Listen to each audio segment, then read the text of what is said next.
दोस्तों मूवी की स्टार्टिंग में हमें सीमेन वानरों को दिखाया जाता है जो बंदर के प्रजाति के होते हैं, जिन्हें हम अपना पूर्वज भी कह सकते हैं। सभी वानर अपने राजा के पुत्र के होने की खुशी में पुश्तैनी पेड़ के नीचे इकट्ठा होते हैं। बंदरों का राजा, जिसका नाम सिमोन है, वह सवाना डिजर्ट के एक पेड़ में दर्जनों वानरों के ऊपर प्रशासन करता है। यह है व्लादिमीर, जो राजा के करीब रहता है। आज बंदरों की रानी 2 बच्चों को जन्म देती है। पहला बंदर बहुत ही छोटा और कमजोर होता है, लेकिन दूसरा बंदर उससे थोड़ा बड़ा और मजबूत होता है। कमजोर बंदर जो कि दुनिया में पहले आया था, इसलिए वह सिंहासन का पहला उत्तराधिकारी है। पर तभी एक बंदर चुड़ैल वहां आती है, जो राजा को छोटे बंदर से छुटकारा दिलाने की सलाह देती है, क्योंकि अब वो एक अपशगुन है और वह कहती है कि यह प्रकृति की गलती है और वानर उसे राजकुमार के रूप में कभी स्वीकार नहीं करेंगे। और रानी को होश में आने से पहले राजा अपने कमजोर बच्चे को दूर करने के लिए व्लादिमीर को सौंप देता है। और जब रानी को होश आता है तो अपने बच्चे को पूछती है और राजा से वचन लेने को कहती है कि वह उनका अच्छे से देखभाल करेगा। जिसके बाद रानी की मृत्यु हो जाती है। राजा वानिया को राजकुमार घोषित करता है, जो मजबूत और स्वस्थ है। और राजा का सेवक कमजोर बच्चे को भेड़िए के मुंह में फेंकने के लिए ऊपर जाता है। वो बच्चे को फेंक कर वहां से चला जाता है, लेकिन वो बच्चा एक बेल पर अटक जाता है, जिससे वो भेड़िए के मुंह में नहीं गिरता, लेकिन भेड़िए उसके हाथ में काट लेता है। यह देखकर एक दूसरा बंदर उस बच्चे को बचा लेता है, लेकिन वो बच्चा अब एक बंदर की तरह नहीं चल पाता, क्योंकि उस भेड़िए ने उसके हाथ में काट लिया है। इसलिए एक दूसरा बंदर यान उसकी मदद करता है, एक माँ बाप और दोस्त की तरह। समय बीतता है और वह बंदर बड़ा हो जाता है, जिसका नाम है एडवर्ड। लेकिन वह अभी भी यान की पीठ पर सवारी करता है, क्योंकि अब भी उसका एक हाथ काम नहीं करता। वह दोनों ऐसे रह रहे होते हैं जैसे एक दोस्त हों। यान को बोलने में थोड़ी समस्या होती है, इसलिए वह ठीक से बात नहीं कर सकता। एडवर्ड देखता है कि एक चूहा उसका खाना चुरा रहा है, तो उसे पकड़ने के लिए उसके पीछे भागता है, लेकिन एक हाथ से वह उसे पकड़ नहीं पाता। जिसके बाद वह पेड़ के रस का इस्तेमाल करके एक जाल बनाता है, जिससे वह चूहे को पकड़ सके। और तभी उन्हें एक आवाज सुनाई देती है।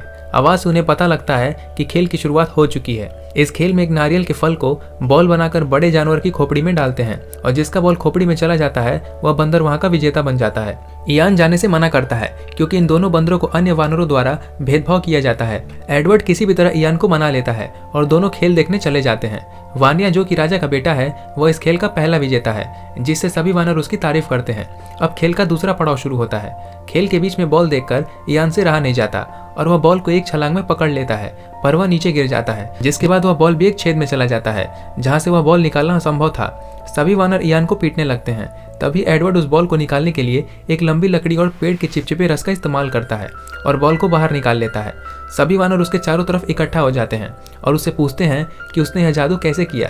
और तभी वानिया आ जाता है, जो एडवर्ड से बॉल लेकर ऊपर फेंकता है, लेकिन उस चिपचिपे रस से वह बॉल उसके हाथ में चिपक जाता है। सभी वानर उसे निकालने की कोशिश करते हैं और झटके में नारियल निकलने से वो राजा के सिर पर जा गिरता है। और जब व्लादिमीर उसे खींच कर निकालता है तो राजा का बाल भी नारियल में चिपक कर साफ हो जाता है। राजा इस अपराध करने वाले अपराधी को जानना चाहता है। इसी बीच वह डायन एडवर्ड को देखती है और व्लादिमीर से पूछती है कि क्या उसने राजा के कहे अनुसार बच्चे को भेड़िए के मुंह में फेंक दिया था या नहीं। तब व्लादिमीर कहता है कि उसने राजा के कहे अनुसार उस बच्चे को भेड़िए के मुंह में फेंक दिया था, लेकिन डायन उसे धमकाते हुए उसकी सही पहचान पता करने के लिए भेजती है। लेकिन राजा का बेटा वानिया यह सब सुन लेता है और अपने पिता से किसी दूसरे वानर को सिंहासन लेने की बात करता है। और राजा सिमोन इसके बारे में कुछ करने के लिए वानिया से वचन लेते हैं। एडवर्ड और इयान कुछ बातें कर ही रहे होते हैं कि राजा के कहे अनुसार 2 बंदर एडवर्ड के पास आते हैं और कहते हैं कि राजा ने आपको बुलाया है। वहां पहुंचने के बाद पता चलता है कि राजा की उपस्थिति में एडवर्ड को जादू करने के अभ्यास में आरोप लगाया जाता है। तब एडवर्ड उन्हें समझाता है कि यह कोई जादू नहीं है, बल्कि कुछ तरकीबें हैं जो उसने खोजा है।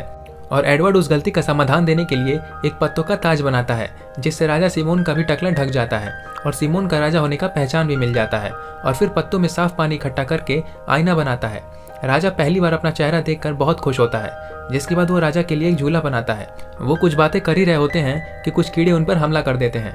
यह सब उस डायन का किया होता है और राजा झूले से नीचे गिर जाता है और एडवर्ड पर डायन राजा की हत्या करने का आरोप लगाती है। और राजा का बेटा वानिया इसी का फायदा उठाते हुए एडवर्ड को उस बड़े पेड़ से नीचे फेंक देता है।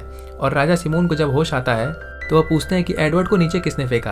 तो वानिया कहता है कि उसे मैंने नीचे फेंका, क्योंकि उसने आपको मारने की कोशिश की है। एडवर्ड को जब होश आता है तो वह देखता है कि वह पेड़ से नीचे गिरा हुआ है और यान एक लता से लटक कर उसकी तरफ हाथ बढ़ाता है, लेकिन एडवर्ड उस तक नहीं पहुंच पाता। वह यान को छोड़कर रेगिस्तान की तरफ बढ़ता है।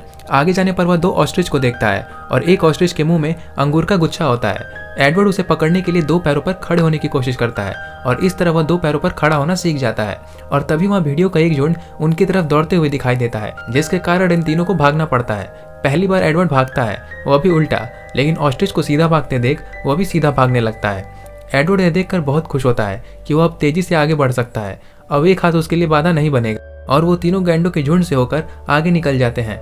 गैंडे देखते हैं कि उनकी तरफ भेड़ियों का एक झुंड बढ़ रहा है और वो भी वहां से भागने लगते हैं। लेकिन अब एडवर्ड के पीछे भेड़िए और भारी भरकम गेंडे पड़ चुके हैं। एडवर्ड रास्ते के अंत तक पहुंच चुका है और वो वहां से नहीं हटा तो कुचला जाएगा। यह सब देख एक बाप से रहा नहीं जाता और राजा सिमोन उन गेंडों के आगे आकर उन्हें रोकने की कोशिश करते हैं। लेकिन वो देखते हैं कि एडवर्ड कुचलने वाला है तो जल्दी से अपने बेटे के आगे आ जाते हैं, जिससे एडवर्ड तो बच जाता है लेकिन राजा सिमोन बुरी तरह घायल हो जाते हैं। राजा सिमोन मरने से पहले एडवर्ड से कहते हैं कि मैं तुम्हारा पिता हूँ और मैंने तुम्हारी माँ को आखिरी वचन दिया था कि मैं अपने बच्चों का ख्याल रखूंगा। वानिया अपने पिता का शरीर ले जाता है और एडवर्ड से कहता है कि उसे अपना भाई समझने का सोचना भी मत। वानिया को राजा का ताज पहनाया जाता है। वानिया व्लादिमीर को गुस्से में बर्खास्त कर देता है। सरगई व्लादिमीर की जगह ले लेता है और व्लादिमीर को वानरों के झुंड और प्रजा से बाहर कर दिया जाता है। और तभी एक तेज भवंडर आता है जिसकी चपेट में एडवर्ड भी आ जाता है। लेकिन उसी में एक लूसी नाम की बंदरिया मिलती है। एडवर्ड और लूसी बहुत ही अच्छे दोस्त बन जाते हैं, जहां एडवर्ड उसे 2 पैरों पर चलना और खड़ा होना सिखाता है और वहीं दोनों को ज्वालामुखी से आग के बारे में पता चलता है।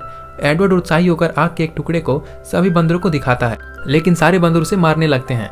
एडवर्ड और लूसी वहां से चले जाते हैं, जहां वो एक भेड़िए को आग की मदद से भगा देते हैं और दोनों उसी गुफा में रहने लगते हैं। सभी बंदर लूसी और एडवर्ड को शिकार करते हुए देखते हैं। अब एडवर्ड ने भी भेड़ियों को नियंत्रण करना सीख लिया था। सभी वानर उस पुश्तैनी पेड़ और अपने राजा वानिया को छोड़ देते हैं, क्योंकि वो अब और भूखा नहीं रह सकते थे।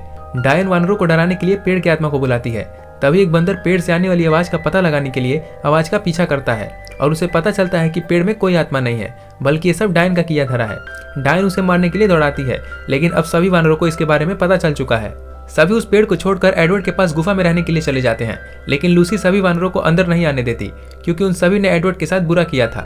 लेकिन सभी बंदर एडवर्ड और लूसी से कहते हैं कि वो खाना खाकर चले जाएंगे, लेकिन वह नहीं जाते और सारी रात गुफा में मनोरंजन करते हैं। वो लोग भी एडवर्ड और लूसी के साथ रहने लगते हैं और एक अपना गांव बनाते हैं। अब लूसी और एडवर्ड शादीशुदा हैं और कुछ दिन बाद उनका एक बच्चा भी होने वाला था। एडवर्ड कहता है कि अगर हमारा पुत्र हुआ तो उसका नाम इयान होगा। और अब सारे वानर पुश्तैनी पेड़ को छोड़कर चले गए हैं। इसी का बदला लेने के लिए डायन एक साजिश रच रही है। लूसी घर पर आराम करती है और एडवर्ड निर्माण कार्य में गांव वालों की मदद करता है। और अब सभी वानर एडवर्ड की तरह 2 पैरों पर काम करते हैं। वो अब अपने भोजन के लिए शिकार कर सकते हैं और डिएगो अच्छे चित्र बना सकता है। लेकिन तभी तितलियों का झुंड गांव वालों पर हमला कर देता है और वे सभी चीजों को नष्ट कर देता है। सरगई और बाकी वानर जानते हैं कि यह सब उस डायन का काम है, इसलिए वो सभी मिलकर उस पेड़ के पास जाते हैं। सभी वानरों के पेड़ तक पहुंचने से पहले लूसी एडवर्ड को वानिया को बचाने के लिए कहती है। एडवर्ड पेड़ के नीचे जाकर वानिया को आवाज लगाता है, लेकिन उसे कोई आवाज नहीं मिलता। सभी वानरों के पहुंचने के बाद वानिया बाहर निकलता है। सभी वानर उसे कहते हैं अगर वो पेड़ को उनके हवाले कर देता है तो वे इसे जाने देंगे, लेकिन उल्टा वानिया वानरों से कहता है कि वो उन्हें जीवित छोड़ देगा अगर वे यहाँ से चले जाते हैं। गिजला वानिया का बचाव करने के लिए कोशिश करती है, जो वानिया की पत्नी है, और सरगई बाकी वानरों को हमला करने का अनुमति देता है और वानिया गुस्से में वानरों को मारने लगता है। लेकिन वानरों की संख्या ज्यादा होने की वजह से वह उनके सामने टिक नहीं पाता, जिसके बाद पेड़ में आग लगा दिया जाता है। लेकिन एडवर्ड पेड़ के नष्ट होने से पहले गिजला को पेड़ से बचा लेता है। लेकिन इसी बीच एक जलते हुए पेड़ की शाखा से खुद दब जाता है और वो वानिया को मदद के लिए बुलाता है, जिसके बाद वानिया एडवर्ड को अपने पीठ पर रखकर वहां से भाग जाता है, जिससे एडवर्ड की जान बच जाती है और वो डायन उस पेड़ में जलकर मर जाती है। लेकिन अब पुश्तैनी विशाल पेड़ जलकर राख हो चुका है और वानरों के लिए यहाँ कुछ नहीं बचा है। वानिया और एडवर्ड नाराजी को दूर करते हैं और सभी वानरों के सामने अपने भाई को स्वीकार करते हैं।